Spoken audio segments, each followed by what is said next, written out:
Which way is the wind blowing today? Are eggs healthy or are eggs not healthy? It seems like there's a study published about eggs so often that it really is a little baffling to me. But look, eggs, you could say eggs are back, but eggs have never really gone anywhere. The science almost uniformly supports now that eggs are not dangerous to your health. And a new study just came out, published in the American Journal of Clinical Nutrition, that was an observational trial, and we'll talk about why that's important, but it was 3 large international prospective studies, over 177,000 people, and there was no significant association between egg intake, blood lipids, mortality, or major cardiovascular events.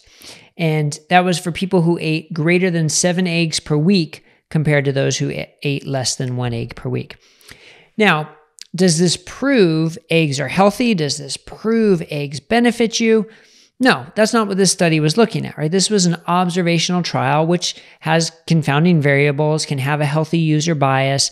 So this does not prove in any way that eggs are healthy. But when you hear people say that you have to limit eggs because of the cholesterol content and because it increases your cardiovascular risk, I mean, this really flies in the face of that. It says, well, no, that's probably not the case, because here we have, on populations from 50 countries on 6 continents, 177,000 people. Those who ate more eggs had absolutely no increased risk. So how can the converse be true?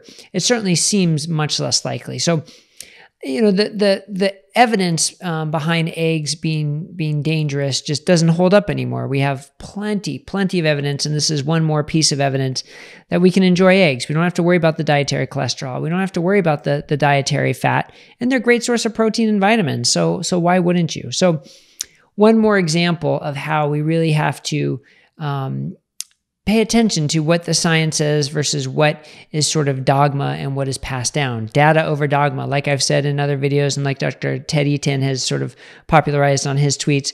We really need to focus on the data. Now, this isn't a prospective randomized controlled trial. We have some of those exist for egg intake. This is not one of them, but a trial this size can certainly suggest that it's not harmful. All right, so take that for what it's worth. If you want to see the whole post, go to dietdoctor.com, click subscribe below so you'll get all our video updates. Thanks, have a great day, go have some eggs.